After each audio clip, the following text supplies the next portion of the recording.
My own daughter slammed the bills in front of me and told me to pay rent or get out of the house I bought 20 years ago. In that moment, I felt something inside me break, but I stayed silent. She had no idea the deed was still in my name, or that one decision could turn her world upside down. My name is Frank, and this is the story of how betrayal in my own kitchen led me to sell the very house my daughter was living in. Before we begin, make sure to subscribe so you don't miss the next family story that will leave you speechless. I looked up at her, the little girl I once carried on my shoulders through the Ozark trails, the one who used to beg me to buy her ice cream after Sunday church. Now her face was tight, impatient, like I was nothing more than a burden she had been forced to drag along. Patrick shifted uncomfortably in his chair, but didn't say a word. He never did when it came to this. "I pay you every month," I said quietly. My voice sounded foreign to me, thin and worn. "Not enough," she snapped back. "Taxes are going up. Insurance is higher. You sit here all day watching TV while we work to keep this place afloat. It's not fair." I wanted to tell her the truth right then. That the house on Maplewood Lane in Springfield, Missouri, the very roof over her head, was mine. That I had signed the deed back in 2004 after winning $2 million on a lottery ticket I never told anyone about. That every check I handed her for rent was just money moving from one account to another. A charade I kept alive to keep the peace. But the words stuck in my throat like ash. Instead, I nodded slowly as if I agreed, as if she was right to treat me like a tenant in my own home. My hands trembled slightly as I folded the bill and tucked it into my shirt pocket. Karen's eyes narrowed. So what's it gonna be, Dad?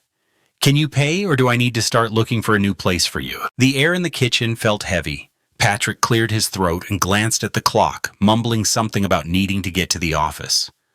He kissed her on the cheek and slipped out, leaving the two of us staring at each other across the table like strangers, bound by blood, but nothing else. I forced myself to stand. My legs felt weak but steady enough to carry me down the hall to my room on the first floor. I shut the door behind me and leaned against it, the echo of her words circling inside my head. Pay the rent or get out. On the desk by the window lay the old photograph of Margaret, my late wife, smiling in the sunlight of a long-gone summer. I picked it up and whispered so quietly I could barely hear myself. "I don't know where we went wrong, Maggie. Maybe I gave too much. Maybe I failed to teach them what respect means." Through the thin walls, I could hear Karen moving around the kitchen, the slam of cabinets, the sound of her heels against the floor.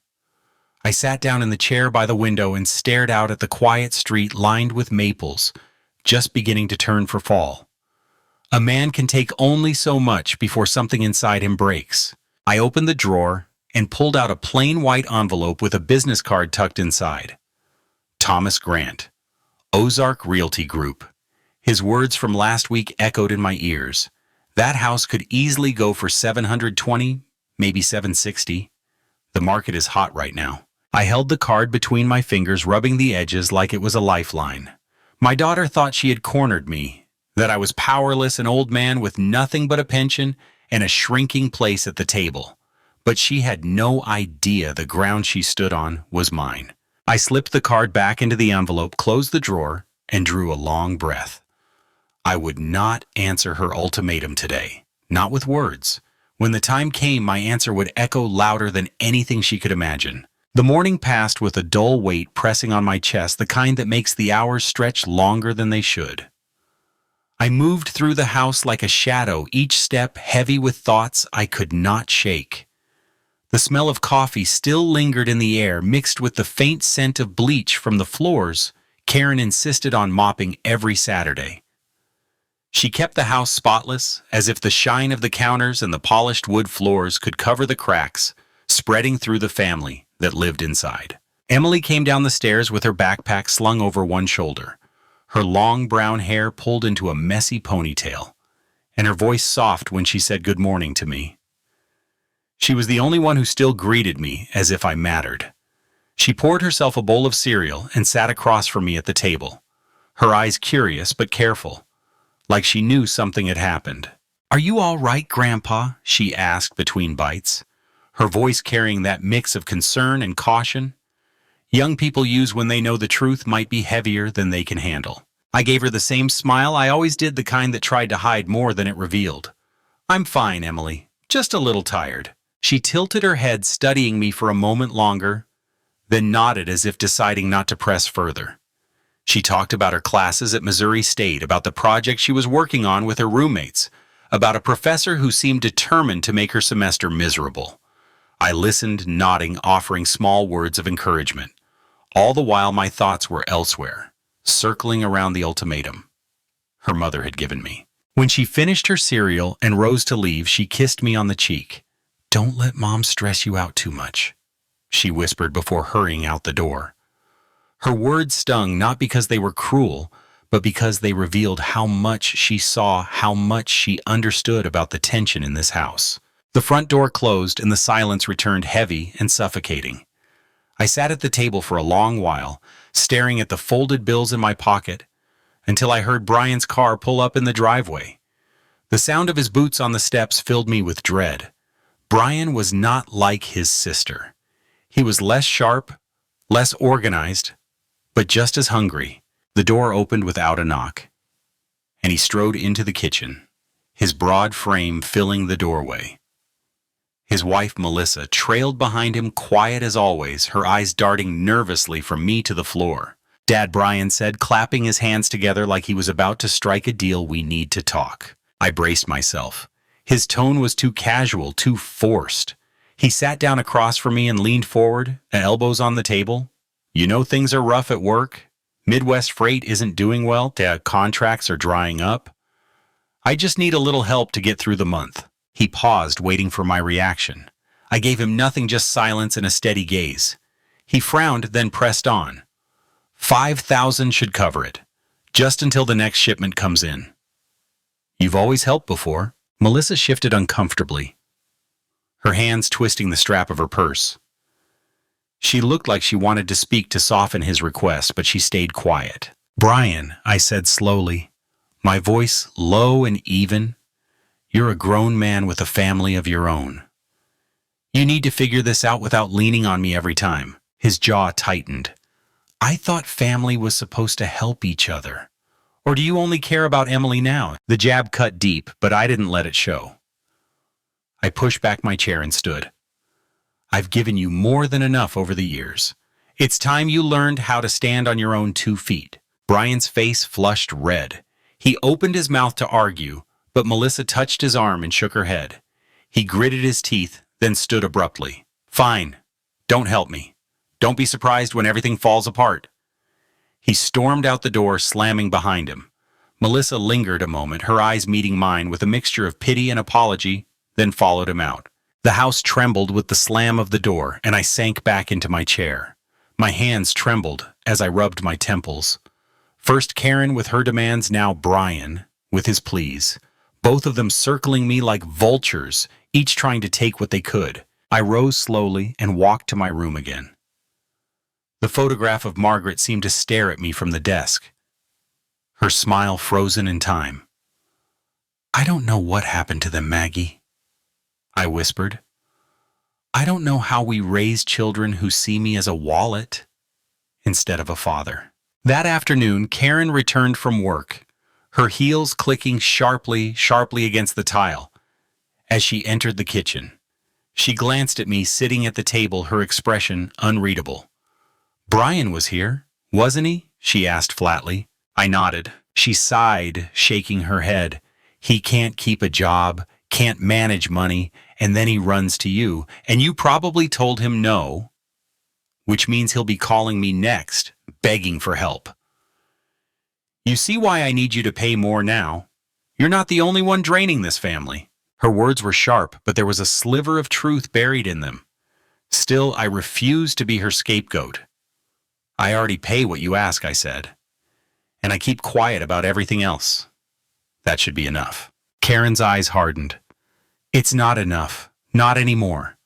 You're going to have to step up, Dad, or I'll make arrangements for you." Her threat hung in the air, heavy and unmistakable. She left me alone in the kitchen, her perfume lingering like smoke after a fire. That evening, Emily returned home. She found me sitting on the porch staring at the fading light over the neighborhood. She sat beside me, her backpack still on her shoulders. "You look tired," she said softly. I smiled faintly. "It's been a long day." She rested her head against my arm just like she used to when she was a little girl. "I hate the way they talk to you," she whispered. "It's not right." I wrapped my arm around her shoulders, holding her close. "Don't worry about me, Emily. Focus on your studies. That's what matters." She tilted her head to look at me.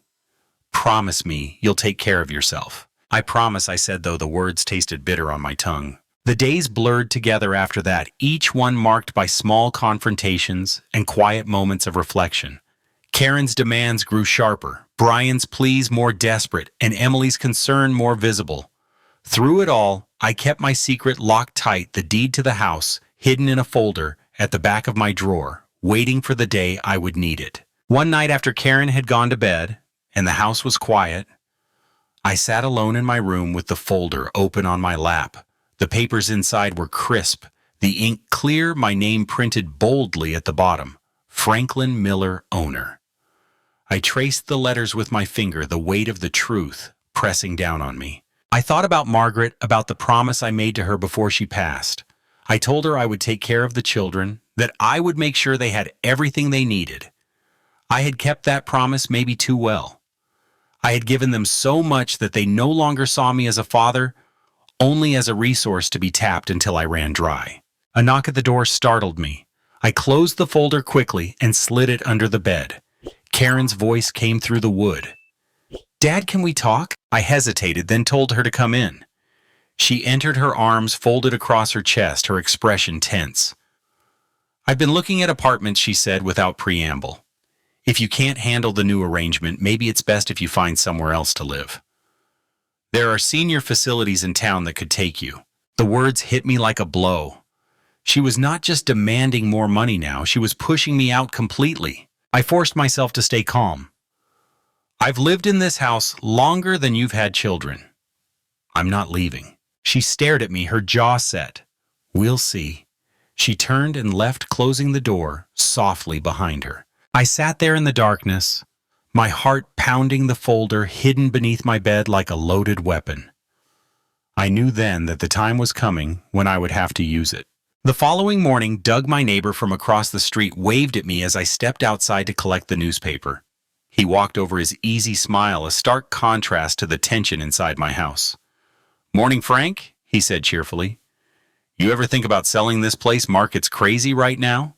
Houses are going for way above asking. You'd make a killing." I forced a chuckle. "This house isn't on the market." Doug shrugged. "Just saying, if it were, you'd be looking at $750 easy, maybe more. People are desperate to move into this neighborhood." I nodded, thanking him, but my mind was racing. His words echoed what Tom Grant had told me. The opportunity was real. The power was mine, hidden in plain sight, while my children treated me like a squatter in my own home. I watched Doug walk away, his words replaying over and over in my mind.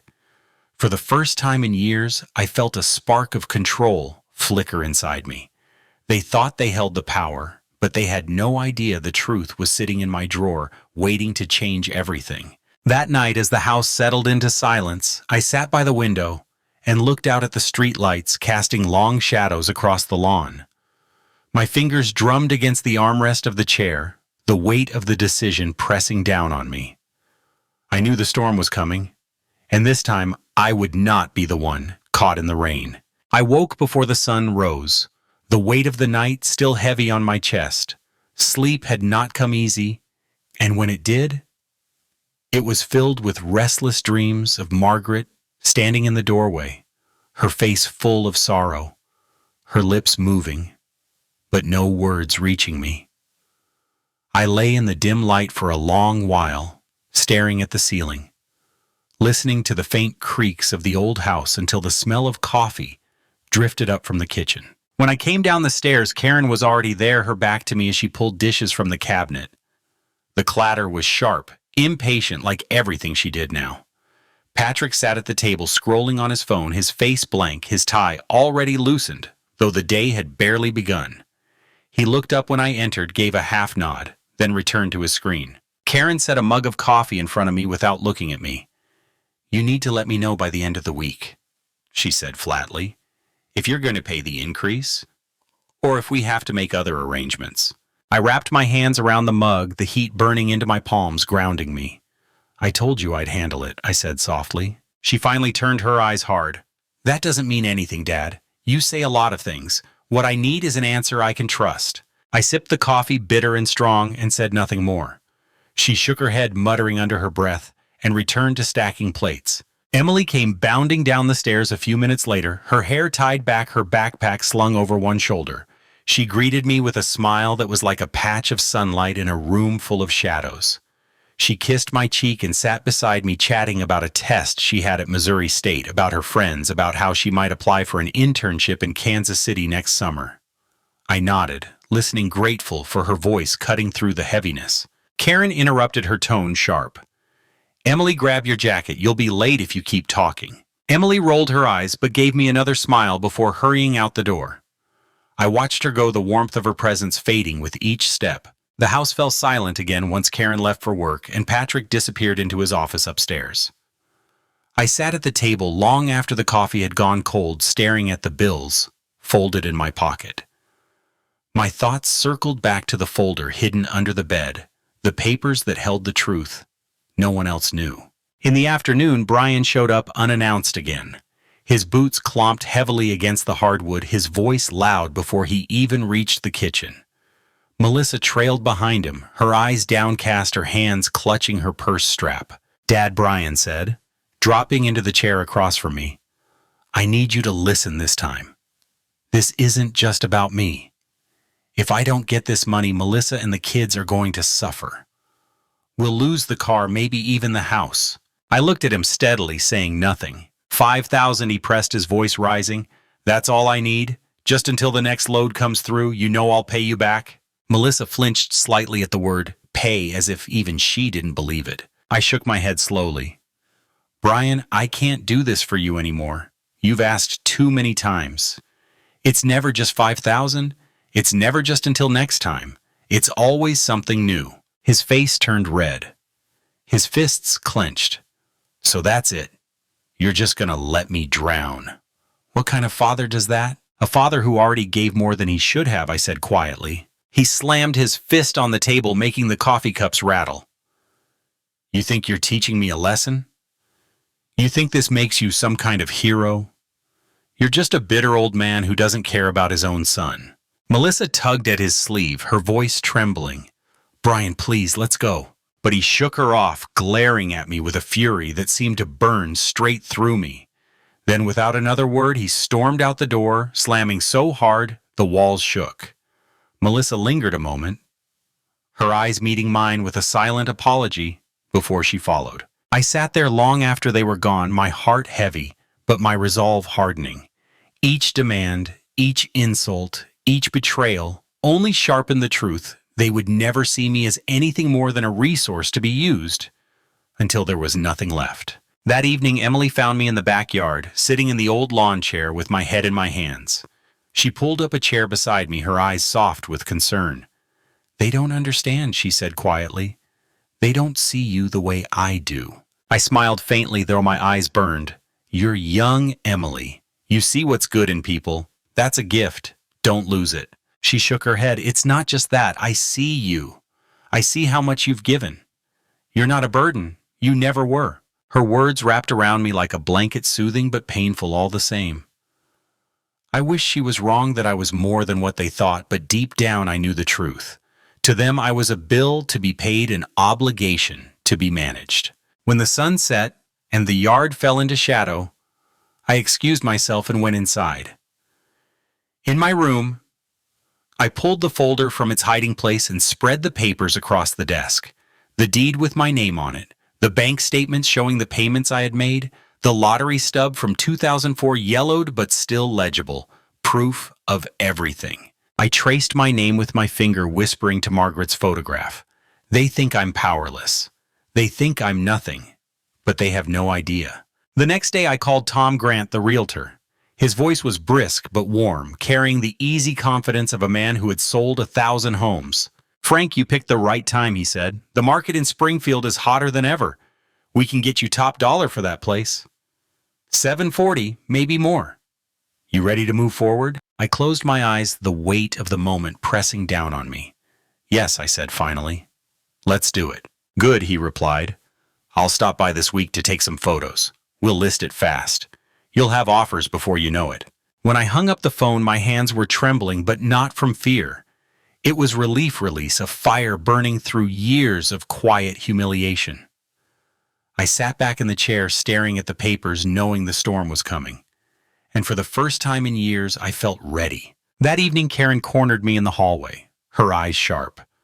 So did you decide, are you paying or not? I looked at her calmly, the faintest hint of a smile tugging at my lips. Don't worry, Karen. Everything will be taken care of soon. She took it as surrender, her shoulders relaxing, her lips curling into a satisfied smirk.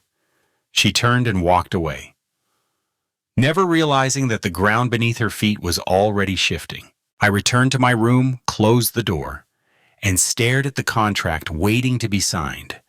The pen lay beside it, gleaming in the lamplight. I picked it up, my heart pounding, and pressed the tip to the paper. Franklin Miller owner, Franklin Miller seller. Each letter was a victory, each stroke a declaration. When I finished, I leaned back in the chair, the weight of years lifting from my shoulders.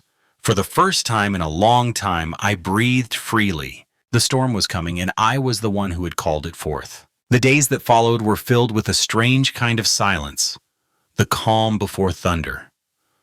I went through the routines as I always had, eating meals at the table, walking slowly through the backyard, in the evenings reading the paper on the porch, while the neighborhood dogs barked and kids played in the street. From the outside, nothing had changed, but inside me something had shifted. I carried the secret of my decision like a flame cupped carefully in my hands. Karen was busy with her job at the bank and her endless lists of chores. Patrick buried himself in paperwork for his clients. Brian kept calling at all hours, his messages angrier each time, demanding I return his calls, demanding I give him money, demanding I remember he was my son. Melissa's voice would sometimes slip into the messages, trying to soften his anger, but the words were always the same. I let the phone ring, let the messages pile up, and for the first time in years, I did not feel guilty. One afternoon, Emily found me in the garage, sorting through boxes that had not been touched in decades. Dust hung in the air, and the faint smell of oil and wood filled the space. She leaned against the doorframe, her expression curious. "What are you doing, Grandpa?" "Just cleaning up," I said, brushing the dust from an old fishing rod Margaret and I had used on summer trips to Table Rock Lake. "Making sure I don't leave a mess behind." She frowned, stepping closer. "What do you mean you're not leaving, are you?" I met her worried eyes and forced a small smile. "Not the way you think. I'm just making sure things are in order." She studied me for a moment, then nodded slowly, as if she understood more than I wanted her to. She helped me lift boxes, her laughter light when we uncovered old photo albums and knickknacks from her mother's childhood. For a while it felt almost normal, almost like the family we used to be. That night, after she went upstairs to her room, I sat at my desk with the contract in front of me. Tom had called again earlier, telling me we already had interest. A young couple with 2 kids eager to move into a quiet neighborhood with good schools had offered above asking. He said there would be more offers, that I could take my pick, but his voice carried the excitement of a man who knew a deal was already in the bag. I picked up the pen again, tracing my name on the paper, feeling the weight of every decision I had made since Margaret died. She had been the heart of this family, the glue that held us together. Without her, the cracks had spread, quickly widening until nothing felt whole. I wondered what she would think if she could see us now, if she would forgive me for what I was about to do. The next morning, Karen came to me with another demand. "Dad, the electric bill is overdue again. If you can't pay your share, I don't know what else to say. We can't keep carrying you." Her words were sharp, but I only nodded, slipping my hand into my pocket where the folded contract rested. "It's taken care of," I said calmly. She looked at me with suspicion narrowing her eyes. "What does that mean?" "It means you won't have to worry about me much longer," I answered, keeping my voice steady. She shook her head, muttering something under her breath, and walked away. She thought I was admitting defeat. She thought I was finally going to do what she wanted and leave quietly. The truth was so far beyond her imagination, she could not see it, even when it was standing right in front of her. Later that afternoon, Doug from across the street waved me over while he trimmed his hedges. "Frank, did you talk to that realtor yet?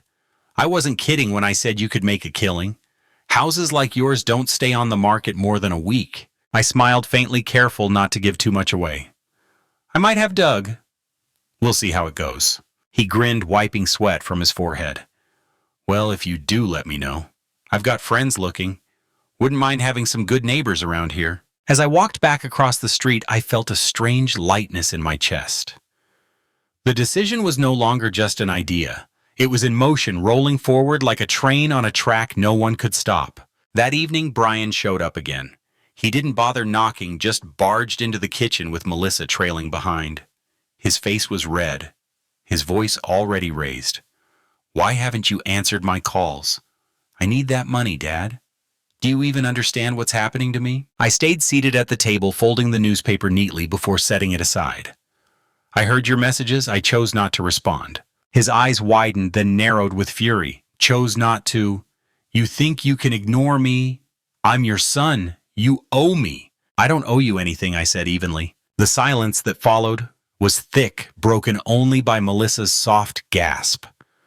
Brian's face twisted with rage.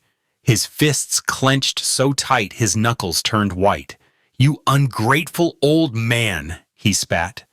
"After everything I've done for this family, you treat me like some stranger begging on the street." I stood slowly, meeting his eyes without flinching. "You are begging, and that's not what family is supposed to be." For a moment, I thought he might strike me. His chest heaved, his face inches from mine. Then Melissa touched his arm, whispering his name, and the fire in his eyes dimmed just enough for him to storm out instead. The door slammed again, rattling the windows. Melissa lingered, her eyes full of tears. "I'm sorry," she whispered. He's under so much pressure."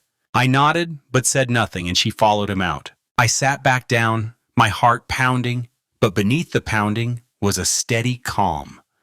Every confrontation only strengthened my resolve. Every insult, every demand, every slammed door was another brick in the wall of determination I was building. Emily came to me later that night, her eyes wide with worry. I heard them yelling. "Are you all right?" I smiled faintly, patting her hand. "I'm fine, don't worry about me." She leaned closer, her voice barely above a whisper. "I don't like the way they treat you. It's not right." I looked at her, my chest tightening with both pride and sorrow. "You're the only one who sees me, Emily. Don't ever lose that." She hugged me tightly, and for a moment, I let myself believe that maybe the cycle could be broken, that maybe one day she would carry forward something better. But when she went upstairs and the house fell silent again, I sat alone with the papers spread across my desk. The contract signed, the decision sealed. The storm was coming, and I would be ready when it broke. The next day, Tom came by with the official documents. He walked through the house with his camera, snapping photos of the rooms, the yard, the porch. Karen asked about him, suspicion in her eyes, but I told her he was a friend helping me with insurance paperwork. She accepted the lie, too caught up in her own world to question it further. As Tom left, he shook my hand firmly. "You'll have offers by the end of the week. I promise you that." I watched him drive away, my heart steady, my mind clear. This was no longer just a secret I carried. It was a truth that would soon crash down on all of them, undeniable and irreversible. That night, alone in my room, I whispered to Margaret's photograph once more. "It's almost over, Maggie. They'll finally understand." I slid the papers back into the envelope and tucked it safely away, my pulse strong, my resolve unshaken. The storm was coming, and this time I was the one holding the lightning. The morning sunlight poured through the blinds, cutting across the floor in thin stripes of gold. I sat at the kitchen table with a cup of coffee growing cold in my hands, listening to the house breathe. Karen's heels clicked overhead as she moved through her room preparing for work. Patrick's muffled voice carried from his office as he argued with a client over the phone. I could almost pretend it was a normal household, except every sound reminded me that I was not a father here, not even a guest. I was a tenant, waiting for eviction. When Karen came down, she barely looked at me. She set her purse on the counter and sifted through a pile of envelopes. She sighed loudly. "Bills are getting worse, Dad. I don't think you realize how much this house costs." I looked up at her calmly. "I realize more than you know." She snorted and stuffed the envelopes into her purse. "You need to make a decision by Friday. Either you pay more or I start looking at facilities." I nodded slowly, watching the determination harden on her face. She really believed she had the power to push me out, to uproot me from the place I had built with my own hands. She left without another word, her perfume hanging in the air long after the door closed. Emily came into the kitchen a few minutes later, her backpack slung over her shoulder. She poured herself orange juice and sat down across from me. "She's not going to let up, Grandpa," she said quietly. "I know," I replied. She leaned closer, her voice urgent. "What are you going to do?" I studied her, the innocence still clinging to her, even as she tried to shoulder burdens too heavy for her age. "Don't worry about me, Emily. Focus on your classes." But she didn't look convinced. She reached out and squeezed my hand, her eyes shining.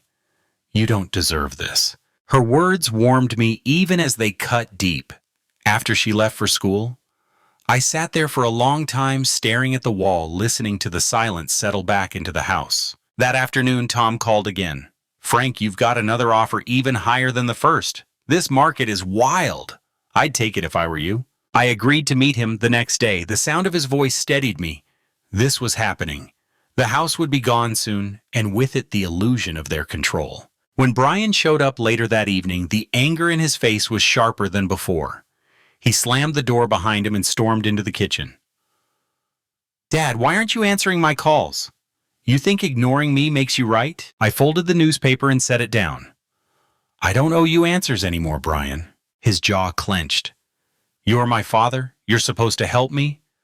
What kind of man lets his own son go under? A man who already gave more than he should have," I said evenly. Melissa stood behind him, wringing her hands, her face pale. "Brian, maybe we should—" "Shut up, Melissa," he snapped. I stood, meeting his glare head on. "Don't talk to her like that. Your failures are not her fault." His face twisted with rage. He stepped closer, his chest heaving. "You think you're better than me?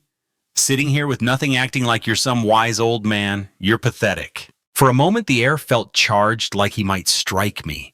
Then Emily walked in from the porch, her eyes widening at the scene. "What's going on?" she demanded. Brian's fury faltered. He muttered something under his breath and stormed out, Melissa trailing behind with tears in her eyes. Emily rushed to me, her voice trembling. "Are you okay?" I nodded, though my hands shook slightly. "I'm fine." But inside something shifted. Their cruelty had reached its peak. It was no longer just words or demands. It was violence waiting to happen. That night I sat in my room with the folder open, the papers spread across the desk like a map of everything I had endured.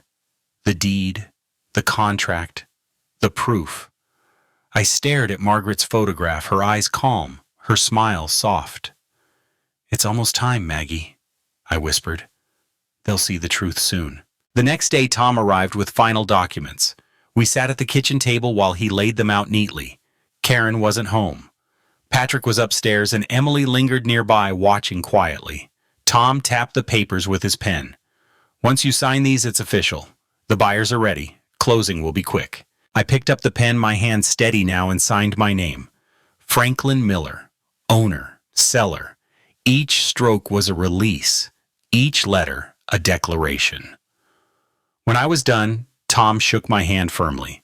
"Congratulations, Frank. You made the right choice." As he left, Emily hugged me tightly, her voice filled with awe. "You really did it, Grandpa." I smiled faintly. "It's not over yet, but soon." That evening, Karen noticed the boxes stacked in my room. She narrowed her eyes. "What are you doing with all this?" I looked at her calmly. "Preparing." "For what?" "For change." She stared at me, suspicion flickering across her face, but she said nothing. She turned sharply and walked away, her heels clicking against the floor like gunshots. That night, I sat by the window watching the streetlights flicker across the quiet neighborhood.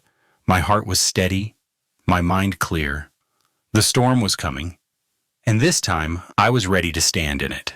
The following day, Brian returned again, this time calmer, his tone almost pleading. He sat at the table, his shoulders slumped. "Dad, I can't do this anymore. I'm drowning. Please, just this once." I looked at him for a long moment. "I've already given you more than you know, but I can't keep saving you from yourself." Tears filled his eyes, anger mixing with desperation. "So you're just going to watch me lose everything?" "I'm going to watch you stand on your own," I said quietly. He pushed back his chair roughly and left without another word. Melissa lingered again, her eyes full of shame before following him out. I sat there alone, the silence pressing down, but beneath it all was a strength I hadn't felt in years. The papers were signed, the wheels already turning. They thought they could push me out, but soon they would realize it was never theirs to begin with. That night, Emily came to me, her voice soft. "Grandpa, when they find out, it's going to be ugly." "I know," I said. "Are you ready for that?" I looked at her, my chest tightening with both pride and sorrow. "I've been ready for years."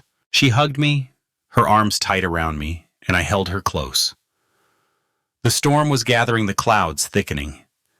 Soon the rain would fall, and when it did, it would wash everything clean. I closed my eyes and whispered to Margaret one more time, "Hold on, Maggie. Justice is coming." The day the offer was accepted, the air felt different, as if even the house knew its fate had been sealed. I walked through each room slowly, letting my hand brush across the walls, the furniture, the familiar corners worn down by years of footsteps. Every creak in the floorboard seemed louder, every patch of sunlight spilling across the rug more precious. This was my home, the place I had poured my life into, and soon it would no longer belong to me. But more than that, it would no longer belong to them either. Tom called to confirm everything. "Closing is set in 3 weeks, Frank. The buyers are solid. You'll be free of all this soon." His voice carried a finality that steadied me. I thanked him, then hung up and sat in the quiet living room. The clock ticked steadily on the wall, each second a drumbeat counting down. That evening, Karen confronted me again, her patience worn thin. She stormed into the kitchen where I sat with my tea, her eyes blazing. "I asked you weeks ago, Dad. You've been dodging me ever since. Are you paying more rent or not?" I looked at her calmly, the faintest smile on my lips. "You'll know soon enough." Her hand slammed against the table. "This isn't a game. You're not in charge here. Patrick and I make the rules in this house." I met her eyes without flinching. "Do you really believe that?" Her face twisted with confusion and anger. "What's that supposed to mean?" I stood slowly, gathering my cup and saucer, and walked past her without another word.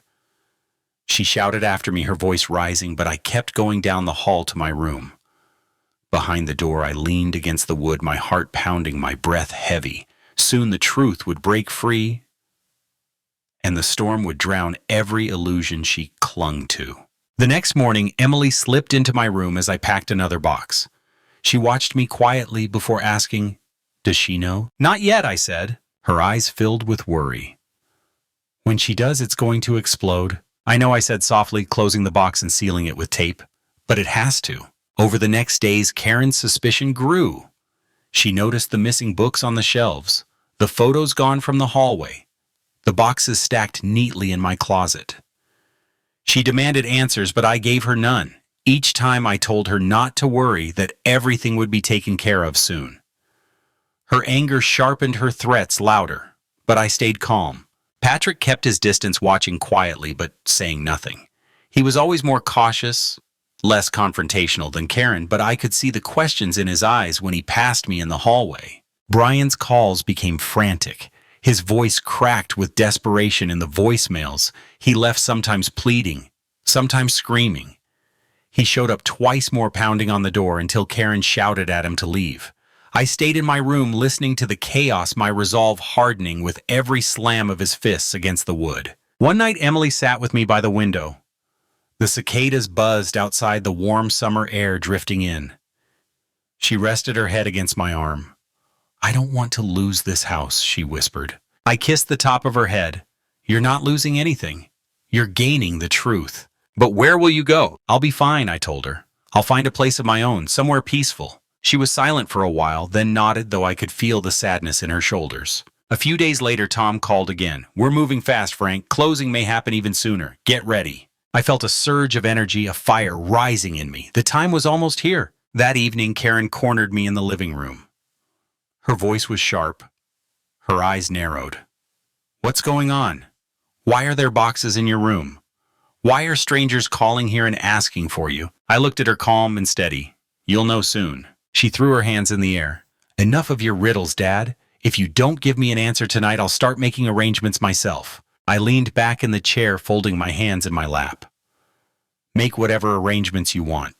It won't matter." Her face flushed with fury. She opened her mouth to lash out again, but Patrick entered the room. His voice cautious. "Karen, maybe you should let it go for now." She turned on him, her words sharp, but he raised his hands, unwilling to be caught in the middle. She stormed off her heels, pounding against the floor, the slam of her bedroom door echoing through the house. Patrick lingered a moment, his eyes meeting mine. He gave a small nod, then followed her upstairs. I sat there in the quiet, the tension still vibrating in the air, and smiled faintly. The storm was almost here. The next morning, Doug waved to me from across the street as I collected the newspaper. He walked over, wiping sweat from his brow. "Heard you might be selling Frank. Is it true?" I raised an eyebrow. "Where'd you hear that?" He chuckled. "News travels fast around here. Someone saw the realtor's sign in his car. Folks are curious." I smiled faintly. "Maybe. Maybe not. Time will tell." Doug grinned, clapping me on the shoulder. "If you are, you'll do well. That place is worth a fortune." I nodded, but inside my chest burned with both satisfaction and anticipation.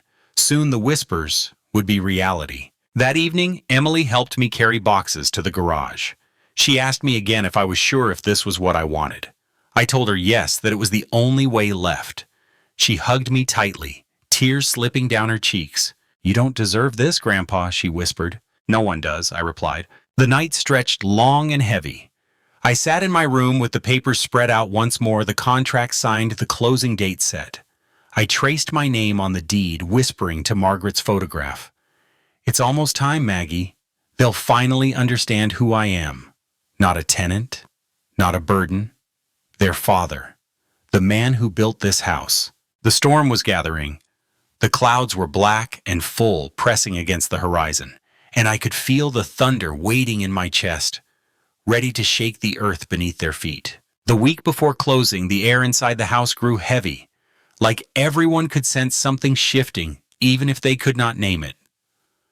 Karen grew sharper, her tone cutting with every word, and she moved through the rooms as if she owned every inch of space.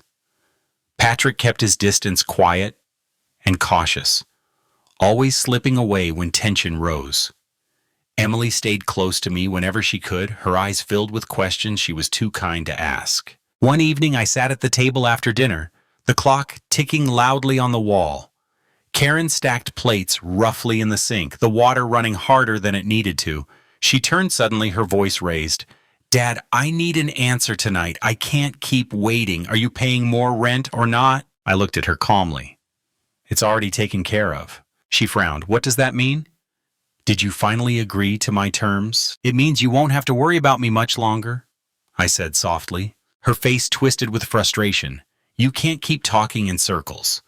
This is my house, my rules, and you will respect that." I set down my fork and stood meeting her glare without flinching. "Do you really believe this is your house?" Her eyes narrowed, her lips curling into a bitter smile. "Of course it is. Patrick and I pay for everything. You're just here because we let you be here." I felt a strange calm settle over me.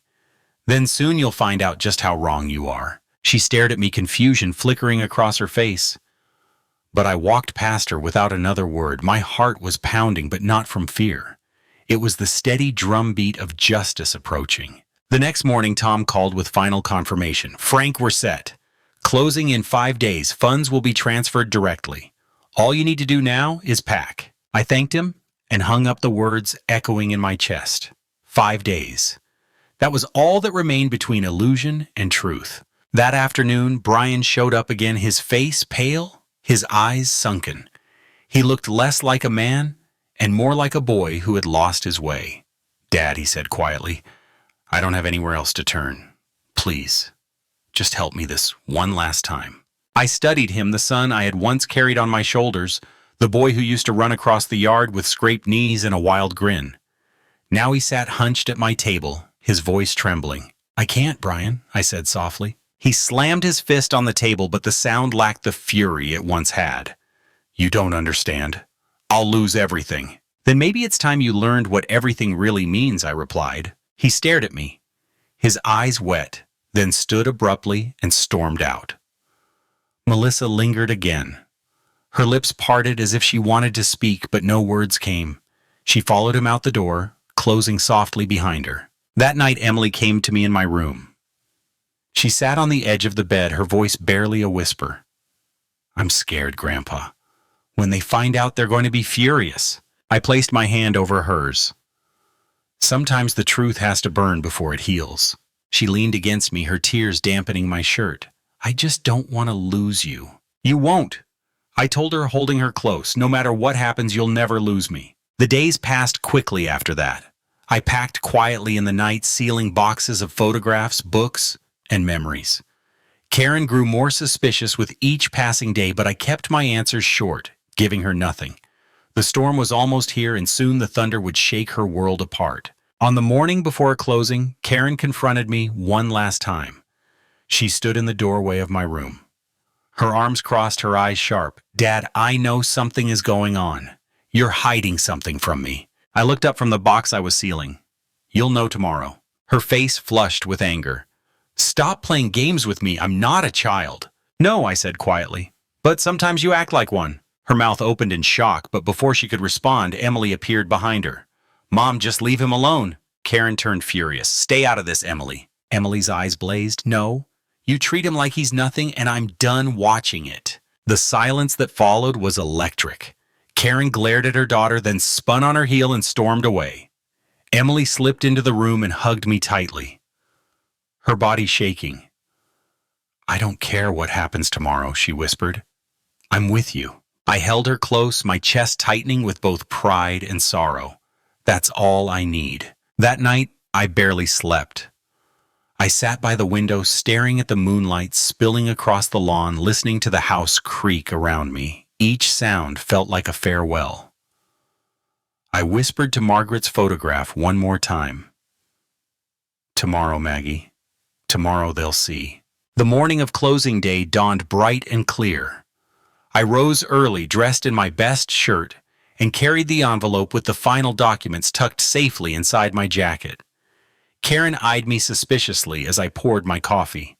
"Where are you going?" she asked. "Out," I replied simply. She frowned. "Out where?" "You'll know soon," I said, meeting her gaze steadily. Her mouth opened to demand more, but I walked past her, the sound of my footsteps echoing down the hall.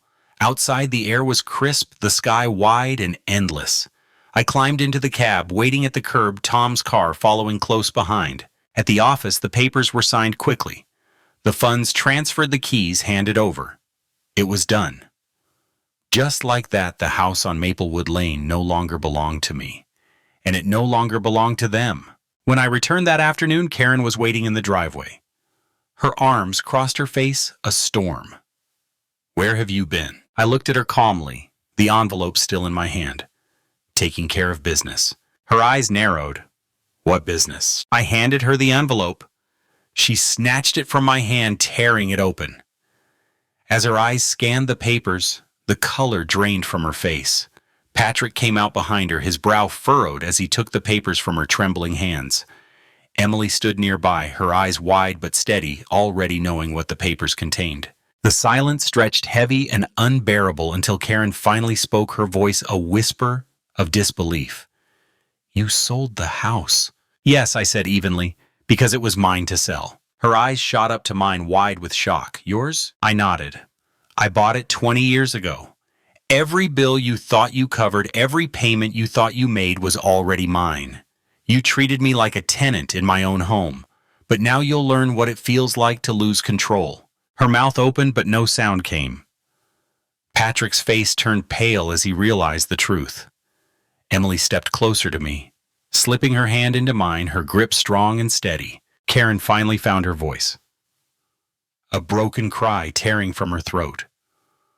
"Where will we go? What have you done?" I met her gaze calmly, my voice steady. "I've done what you forced me to do. I've taken back my dignity." The storm had broken at last. The thunder roared in their silence, and the truth hung heavy in the air like rain. Karen's cry echoed across the driveway, sharp enough to draw Doug from across the street. He looked over curiously, his hedge clippers frozen in midair. But I ignored him. My daughter's face was pale with shock, her lips trembling, her body shaking with the realization that the ground beneath her had shifted forever. Patrick kept scanning the papers, his hands unsteady, as if hoping the words would change if he read them enough times. Emily stayed beside me, her grip on my hand strong, her chin lifted defiantly. Karen finally managed words, though her voice was hoarse. "You can't do this. You can't just sell the house without telling us." I looked at her calmly. "I already did. It was never yours to begin with." She shook her head violently, tears springing to her eyes. "You're lying. You've been paying rent. You've been giving me checks every month. If this was your house, why would you do that?" "Because I wanted peace," I said softly. "Because I thought maybe if I gave you what you wanted, you would let me stay with some dignity. But you pushed. You kept pushing until you left me no choice." Her tears turned to fury, her voice rising. "You betrayed us. You ruined everything. Where are we supposed to go now?" Patrick lowered the papers slowly, his face grim. "Karen, it's real. The deed, the signatures, it's all here." She spun on him, her voice sharp. "Don't you side with him. He's destroyed us." Patrick held up his hands, backing away. "I'm just saying what it is. He owns it. He always did." Emily spoke then, her voice cutting through the chaos. "No, Mom. He didn't destroy us. You did. You treated him like he was nothing, like he was a burden. And now you're facing the truth. You can't blame him for that." Karen turned to her daughter, stunned, her mouth open in disbelief.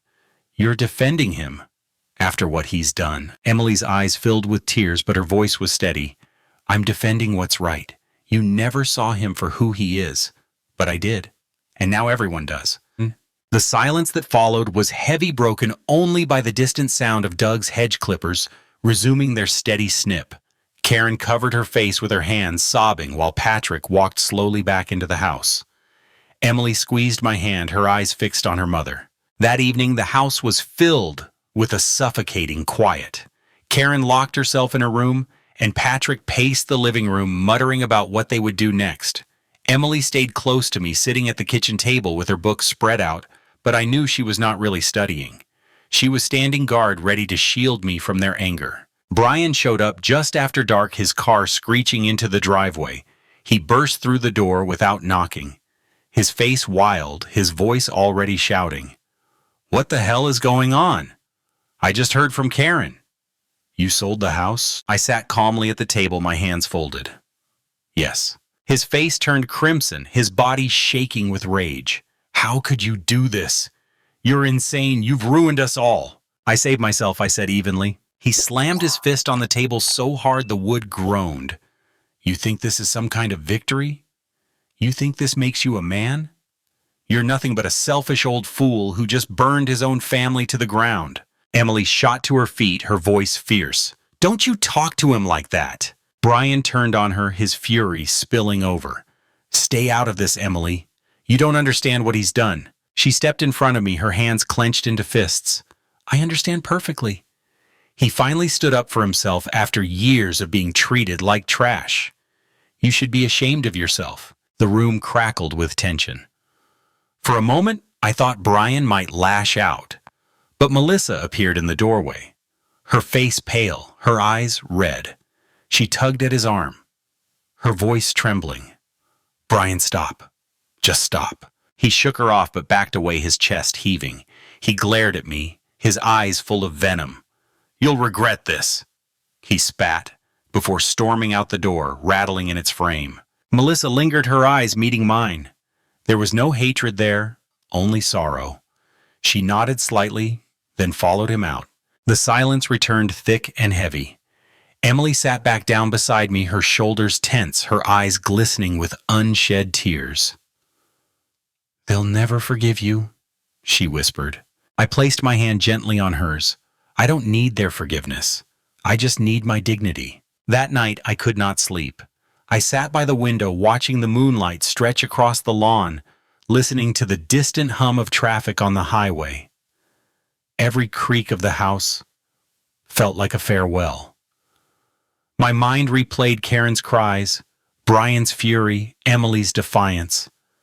The storm had broken, and the rain was pouring, but inside, I felt a strange calm. The truth was out. The weight I had carried for years was gone. In the early hours of the morning, I rose and walked through the house one last time. I touched the banister I had polished 1,000 times, the kitchen counter where Margaret once baked pies, the living room rug where Emily had built castles of blocks when she was little. Each memory clung to me like a thread, pulling at my heart, but I knew it was time to let go. When the sun rose, I brewed a pot of coffee and sat at the table waiting. Karen emerged eventually, her eyes swollen from crying, her expression hard. She sat across from me, her voice cold. "You've destroyed this family." I met her gaze steadily. "No, I revealed it." She clenched her jaw, her hands tightening into fists. "I don't know where we'll go. I don't know what we'll do. But I hope you're happy." I sipped my coffee, the bitter taste grounding me. "I'm not happy, Karen, but I'm free." She stared at me for a long moment, then rose and walked away. Emily joined me a few minutes later, sliding into the chair beside me. She leaned her head against my shoulder, her voice soft. "I'm proud of you, Grandpa." I smiled faintly, wrapping my arm around her. "That's all I need." The storm had raged and left wreckage behind, but as I sat there with Emily beside me, I knew I had done what had to be done. The house was gone, the illusion shattered, but my dignity was intact. And for the first time in a long time, I felt peace. The morning after the storm broke, the house felt like a battlefield. Every corner carried the weight of what had been said, the truth, hanging in the air like smoke that refused to clear. Karen barely looked at me as she stormed through the kitchen, slamming cabinet doors, her eyes red and swollen from another sleepless night. Patrick sat silently in the living room, staring at the television without really seeing it, his hands twisting nervously in his lap. Emily lingered close to me, her presence steady and warm, the only anchor in a house that felt ready to collapse. The closing was only days away now, and Tom had called to confirm the final details. "Everything's lined up, Frank.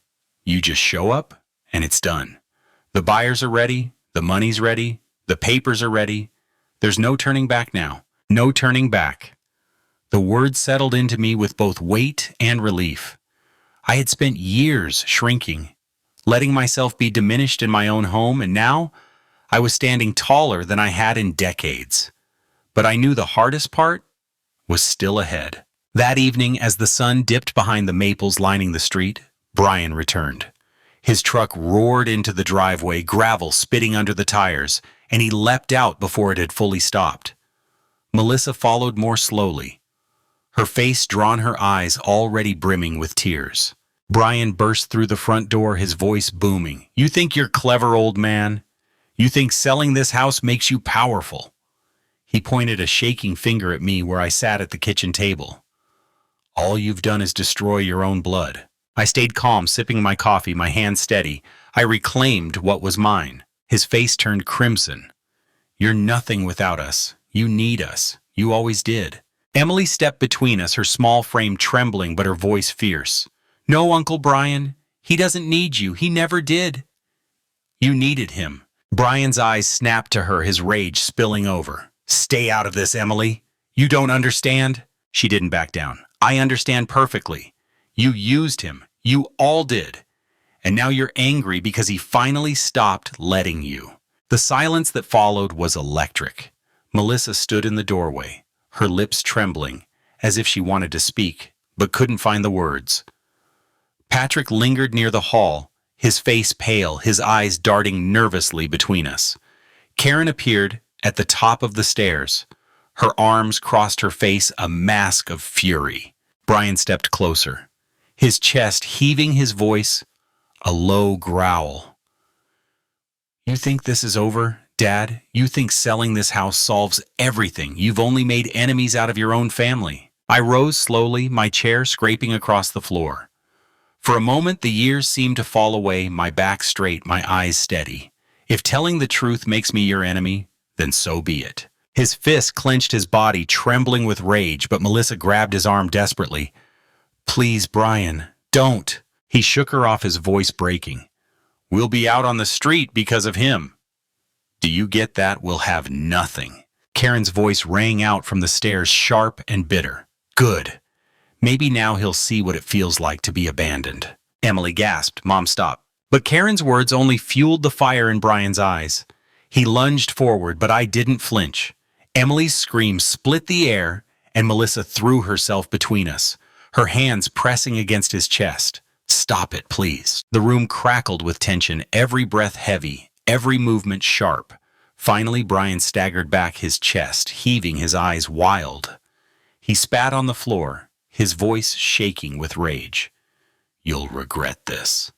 Every last one of you." He stormed out, Melissa following, with tears streaming down her face.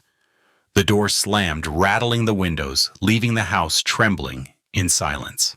Karen descended the stairs slowly, her eyes locked on me, her voice low and venomous. "You've torn this family apart, Dad. And for what pride money, you'll die alone in some apartment and no one will care." I met her gaze steadily, my voice calm. Better to die with dignity than to live as someone else's burden. She stared at me, her face twisted with fury, then turned and stormed into the kitchen. The slam of cabinet doors echoed like gunfire. Emily touched my arm gently, her eyes filled with tears. "Grandpa, I'm scared." I pulled her close, holding her tightly. "Don't be. Sometimes the storm has to rage before the sky clears." That night, the house was filled with silence again, but it was a different silence now. Not the silence of fear or submission, but the silence of endings.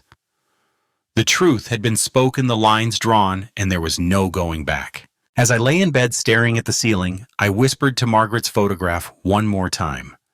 "It's almost over, Maggie. Tomorrow they'll know it's real." The next morning, Karen cornered me in the kitchen. Her voice was sharp, her eyes blazing. "You think you've won, but you haven't. You'll regret this, Dad. You'll regret it when you're old and sick and no one's there to take care of you." I sipped my coffee, calm as ever. "I already am old, Karen, and I've been sick with your disrespect for years. But that ends now." She glared at me, her hands trembling, then spun on her heel and stormed out. Emily came in a few minutes later, her eyes wide with worry. "She's losing it," she whispered. I nodded slowly. "Because the ground beneath her feet is gone." That day, Tom called again. "Frank, the buyers want to meet you tomorrow. They'd like to see the house one last time before closing. Are you comfortable with that?" I thought about it, then smiled faintly. "Yes, let them come." When I hung up, I felt a strange mixture of nerves and peace. Tomorrow, the truth would not just be on paper. It would stand in the open, undeniable, unchangeable. That evening, as the sun set and the shadows stretched across the lawn, I walked through the house one last time. Each room whispered memories, each corner carried echoes of laughter and sorrow. I paused in the living room where Margaret used to sit with her sewing, in the kitchen, where Karen once baked cookies as a child, in the hallway, where Brian had hung his football jersey with pride. All of it would soon belong to someone else, but the memories would remain mine. Emily found me standing in the doorway of her mother's room, staring at the framed photos on the dresser. She slipped her arm through mine and leaned against me. "Are you ready?" she asked softly. I nodded. "I've been ready for years." We stood there together as the last light faded, the house falling into shadow. Tomorrow would bring the final reckoning. The next day dawned with a sharp clarity, the kind of morning where the sky seemed scrubbed clean by the night, every color sharper, every sound louder. I woke early, the weight of the moment pressing heavy on my chest, but beneath it all was a calm resolve. Today, the buyers would come, and with them the final truth. I dressed carefully, choosing the same plaid shirt Margaret had always said made me look strong, the fabric worn soft from years of use.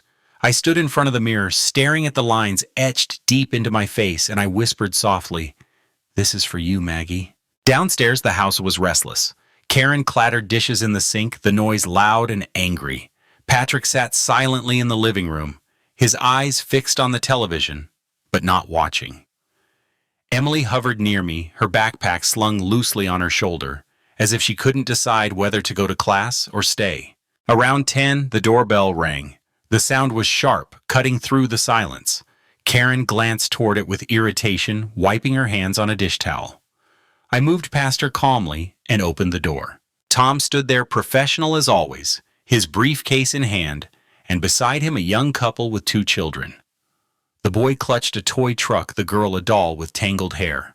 Their eyes were wide as they looked past me into the house. "Frank," Tom said warmly, "these are the Harrisons. They'll be the new owners once everything is finalized." I stepped aside, gesturing them in. Karen's face went pale as she watched them enter. "New owners," she repeated, her voice tight. Tom nodded politely. "Yes, ma'am, we're closing tomorrow. Just one last walkthrough." Karen's eyes darted to me wide with disbelief. "You did it. You actually did it." I met her gaze steadily. "Yes." Patrick rose slowly from the couch, his face drained of color. "This can't be real." "It's real," Tom said matter-of-factly, flipping open his folder to show the papers. "Everything's signed, sealed, and ready. Just the final transfer tomorrow." Karen let out a choked sound, half sob, half scream. "How could you? How could you sell our home?" I turned to her, my voice calm but firm, "Because it was never yours. It was mine from the day I bought it. Every year, every payment, every brick of this place was mine. And I finally chose to stop pretending otherwise." The Harrisons stood awkwardly in the doorway, their children clinging to their legs. Tom gestured politely. "Perhaps we should look around." I nodded, leading them through the house. Their voices were soft, respectful, but each comment about the spacious kitchen, the sunny backyard, the quiet street was like another nail in the coffin of Karen's illusions. She followed us, her face flushed, her words tumbling out. "You can't just walk through here like you own it. This is my home." Emily's voice rang out suddenly, sharp and clear. "No, Mom, it's his, it always was." Karen froze, staring at her daughter as if she had been slapped. "You're taking his side." "I'm taking the truth side," Emily said firmly. The Harrisons finished their walkthrough quickly, sensing the tension. Tom shook my hand and assured me everything would be finalized tomorrow. "Congratulations again, Frank," he said warmly, before leaving with the family. As the door closed, Karen rounded on me, her voice shrill. "You've ruined everything. Do you know what you've done?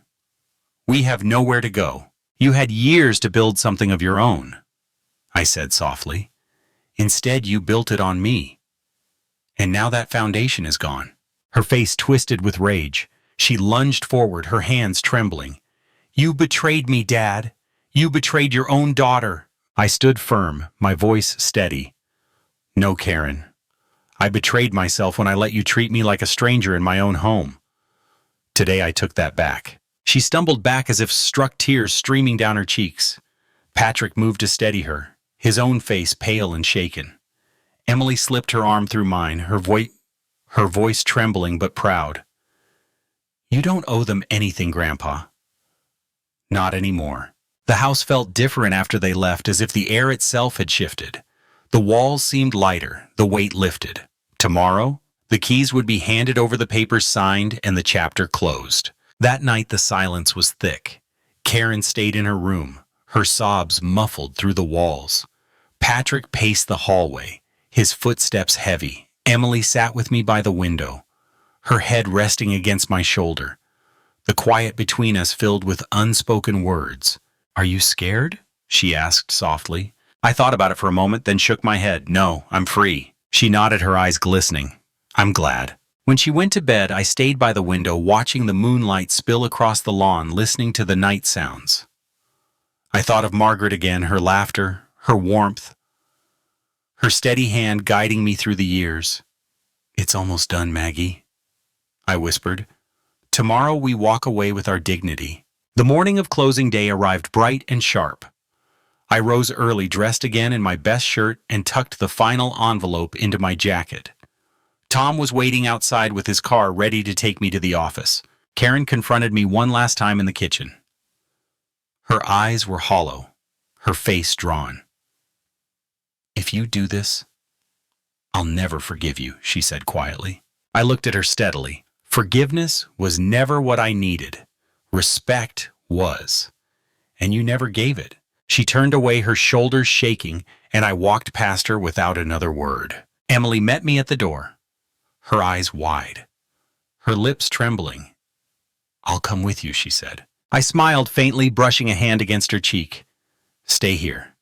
You have a life to live. This is mine to finish." Her arms wrapped tightly around me, her tears hot against my neck. "I love you, Grandpa." "I love you too," I whispered. Then I stepped outside, the sunlight warm on my face, and climbed into Tom's car. As we drove away, I looked back at the house one last time. The windows glinted in the morning light. The maples swayed gently in the breeze, and I felt the weight of years lift from my shoulders. At the office, the closing was quick, the signatures smooth, the funds transferred. Tom shook my hand firmly. "It's done, Frank. You're free." I walked out into the bright morning air, my chest swelling with a mixture of sorrow and triumph.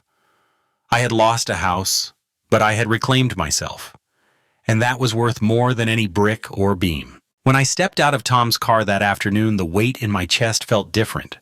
Lighter, freer, but heavy. In another way, like carrying a flag through a battlefield after the fight was done. The house stood before me on Maplewood Lane, its windows shining in the bright sun, the lawn trimmed, the porch swept. It looked the same as it always had, but it no longer belonged to me, and it no longer belonged to them. Karen stood on the porch, her arms crossed, her face pale and hollow. Patrick sat on the steps, staring down at the driveway as if it might open and swallow him whole. Emily leaned against the railing, her arms folded tightly across her chest, her eyes locked on me. I walked slowly up the path, my footsteps steady, my head high. Karen's voice trembled when she spoke. "So it's done." "It's done," I said simply. Her lips quivered, her eyes red. "You didn't even give us a chance." I looked at her steadily. "I gave you years, Karen. I gave you everything. And all you gave me was disrespect." She shook her head violently, tears spilling down her cheeks. "You've left us with nothing." I sighed, the sorrow pressing heavy on my chest. "You had the chance to build something of your own. You chose not to. That's not my failure. That's yours." Patrick rose slowly, his face weary. "Where will you go, Dad?" I looked at him calmly. "Somewhere peaceful. Somewhere I can live without being treated like a stranger." Emily stepped closer, her eyes wide. "You're not leaving me, are you?" I reached out and touched her cheek gently. "Never. Wherever I go, you'll always have a place with me. You're the only one who saw me for who I really am." Karen let out a bitter laugh through her tears. "You're destroying this family." "No," I said softly. "I'm saving myself from it." The silence that followed was thick, broken only by the sound of a car driving by, its tires crunching against the pavement. Finally, I turned, walking down the steps, past the lawn I had mowed 1,000 times, past the flowers Margaret once planted in the garden bed. I did not look back. Emily followed me down the path, her voice trembling. "Grandpa, please let me come with you." I shook my head, smiling faintly. "No, sweetheart, you have your whole life ahead of you. This is my road to walk." She clung to me, her tears dampening my shirt. "I don't want to lose you." "You won't," I whispered. "You carry me with you always." I kissed the top of her head, then pulled away gently. She stood there on the sidewalk, her eyes shining with grief and pride. As I walked toward the cab, waiting at the curb, the ride was quiet. The streets of Springfield rolling past in a blur of houses and trees and memories. I thought of Margaret again, her laughter echoing in my ears, her smile bright in the sunlight. I whispered softly, "We did it, Maggie. We took it back." The apartment I rented was small, just 2 rooms in a quiet building near the edge of town. The walls were plain, the furniture modest, but when I stepped inside, I felt something I hadn't felt in years. Peace. No one shouting, no one demanding, no one treating me like a burden. Just silence, clean and steady. I unpacked slowly, placing Margaret's photograph on the dresser, stacking my books neatly on the shelf, hanging my clothes in the small closet. Each item found its place. Each memory settled gently. When I finished, I sat by the window with a cup of coffee and watched the sun sink low over the rooftops. For the first time in a long time, I breathed deeply, freely. Days passed quietly. I walked to the market in the mornings, greeting neighbors who nodded kindly. I sat on the porch in the evenings, listening to the cicadas hum. I wrote letters to Emily, long letters filled with advice and memories and love. She visited often, her smile lighting up the small apartment, her laughter filling the rooms with warmth. Karen never came. Patrick never called. Brian left a single voicemail, his voice thick with anger and bitterness. But I deleted it without listening to the end. They had made their choices, and now they lived with them. One afternoon, Emily brought me a box of photographs she had saved from the house before the buyers moved in. We spread them across the table, laughing at the old memories, crying at the faces we missed. Margaret's smile shone from every frame, her presence filling the room. "She would be proud of you," Emily whispered, her eyes glistening. I nodded, my throat tight. I hope so. We sat together in the quiet. The photographs spread out before us like a map of our lives, each image a thread tying us to something bigger. In the weeks that followed, I settled into a rhythm. The mornings were bright and peaceful. The afternoons filled with small tasks, the evenings calm. The storm had passed, and though the wreckage remained, I had walked out of it whole. Sometimes I thought of Karen, of Patrick, of Brian. I wondered if they regretted their choices, if they lay awake at night thinking of what they had lost. I wondered if they blamed me, or if deep down they knew the truth. But I no longer carried the weight of their judgments. I carried only my own dignity, and that was enough. One evening, as the sun set in streaks of gold and crimson, Emily sat beside me on the porch. She leaned against my shoulder, her voice soft. "Do you ever miss the house?" I thought about it for a long moment. I miss the memories, but the house itself, no. It was never about the walls or the roof. It was about the life we built inside it. And those memories can't be sold. She smiled faintly, her eyes glistening. "I'm glad you finally stood up for yourself." "So am I," I said quietly. The cicadas buzzed, the night settled in, and I felt a deep calm wash over me. The story was over, the chapter closed, but the lessons remained. I had been betrayed, diminished, treated like nothing, but I had taken it back. I had shown them who I was, and in the end, that was all that mattered.